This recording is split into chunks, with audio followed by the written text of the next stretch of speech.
School of ত্রিপুলির পক্ষ থেকে আপনাদের সবাইকে স্বাগতম। আজ আমরা ট্রান্সফরমারের এই ম্যাথটি করব। এই ম্যাথটি এনপিসি বিএল 2018 এবং একই সাথে বুয়েট এমএসসি 2016 সালে আসছিল। তো প্রশ্নে যে ডাটাগুলো দেওয়া আছে আমরা প্রশ্নটি পড়ব এবং ডাটাগুলো সঙ্গে সঙ্গে একটি পাশে লিখে রাখবো, তাহলে আমাদের ক্যালকুলেশন করতে সহজ হবে। প্রশ্নে বলা আছে এ 2300 by 230 volt 200 kVA transformer has a primary resistance of 0.4 ohm in high voltage side and secondary resistance of 3.5 ohm in low voltage side. Determined low and high voltage side current equivalent resistance referred to high voltage side. তোমরা ডাটাগুলো লিখে নিই। V1 এর মান দেওয়া আছে 2300 volt এবং V2 এর একটি মান দেওয়া আছে সেকেন্ডারি ভোল্টেজ 230 ভোল্ট এবং পাওয়ারের মান দেওয়া আছে 20 kVA। প্রাইমারি রেজিস্ট্যান্সকে আমরা R1 মনে করলাম 0.4 ওহম এবং সেকেন্ডারি রেজিস্ট্যান্সকে আমরা R2 মনে করলাম, এটার মান দেওয়া আছে 3.5 ওহম। তো প্রথম প্রশ্নে বলা হয়েছে লো অ্যান্ড হাই ভোল্টেজ সাইডের কারেন্ট। লো ভোল্টেজ সাইডের কারেন্টটাকে আমরা I1 মনে করলাম এবং হাই ভোল্টেজ সাইডটার কারেন্টটা I2। যেহেতু লো ভোল্টেজ সাইড বা হাই ভোল্টেজ সাইডের ভোল্টেজটা দেওয়া আছে এবং পাওয়ারের মান দেওয়া আছে, তো সহজেই তো আমরা কারেন্টটা বের করতে পারবো। এবং ট্রান্সফরমারের পাওয়ার তো কখনো পরিবর্তন হয় না, প্রাইমারি সার্কিট এবং সেকেন্ডারি সার্কিটের জন্য পাওয়ারটা সবসময় সেম। তো আমরা প্রথম হাই ভোল্টেজ সাইডের জন্য দেখি। তো এস ইকুয়াল VI, তার মানে এটা যদি আমরা VH IH, তো এখানে এইচতে বোঝাচ্ছে আমি হাই সাইড। তো আমার উদ্দেশ্য হচ্ছে হাই সাইডের কারেন্টটা বের করা। তো IH equal S divided by VH। তো এস এর মান দেওয়া আছে 200 kVA, এস এর মান দেওয়া ছিল 200 kVA। তো একে আমরা VA তে কনভার্ট করে নেব, তাহলে 200 × 10⁻³ তো 200 × 10⁻³ ডিভাইডেড বাই হাই সাইডের ভোল্টেজ।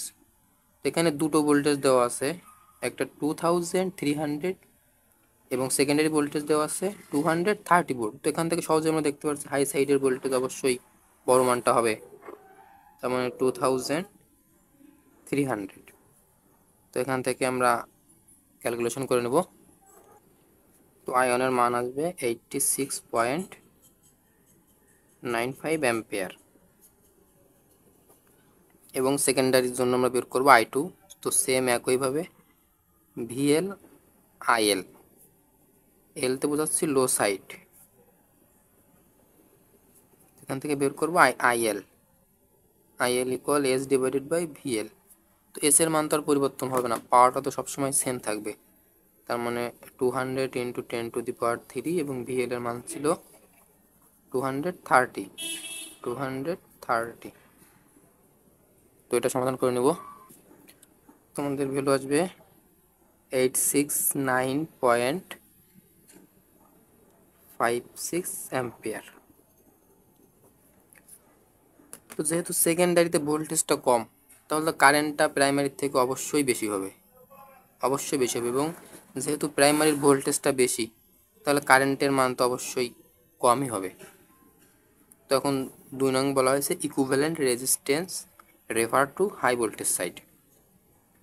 তো আমরা এই ডাটাগুলো সাপেক্ষে যদি চিত্রটা একটু অঙ্কন করে নেই, তাহলে আমাদের ম্যাথটি করতে সুবিধা হবে। যেহেতু প্রাইমারির একটা রেজিস্ট্যান্সের মান দেওয়া আছে, তার মানে শুধু আমরা রেজিস্ট্যান্সটাকেই কল্পনা করলাম এবং এটা প্রাইমারি টার্ন রেশিও এবং সেকেন্ডারি সাইডের রেজিস্ট্যান্সের মানও একটা দেওয়া আছে 3.5 ওহম এবং প্রাইমারি দেওয়া আছে 0.4 ওহম। তো এখান থেকে তোমরা টার্ন রেশিওটা বের করতে পারবো, এ equal V1 divided by V2। V1 মানে এখানে হাই সাইডের ভোল্টেজ, V2 ইকুয়াল লো সাইডের ভোল্টেজ। তো হাই সাইডের ভোল্টেজটা এখানে দেওয়া ছিল 2300 ডিভাইডেড বাই লো সাইডের ভোল্টেজ 230। তো টার্ন রেশিওর মান আসবে 10, তার মানে এখানে যে টার্ন রেশিওর মানটা আমাদের আসছে 10। তো এটা ছিল হাই সাইড, এবং এই পাশেরটা ছিল লো সাইড।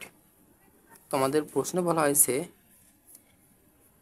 এই রেজিস্ট্যান্সটাকে রেফার করতে হবে হাই সাইডে, তার মানে এই রেজিস্ট্যান্সটাকে আমাদের হাই সাইডে কনভার্ট করে নিয়ে আসতে হবে। তো হাই সাইডে যদি আমরা কনভার্ট করে নিয়ে আসতে চাই,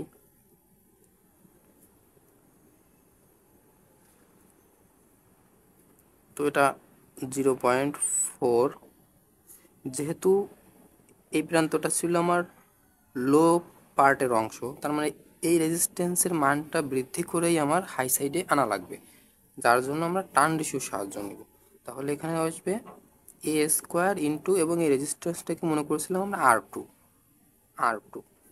তাহলে এ স্কোয়ারের মান পরিবর্তে লিখতে পারি আমরা, এর পরিবর্তে লিখতে পারি 10 স্কোয়ার ইন্টু R2 3.5।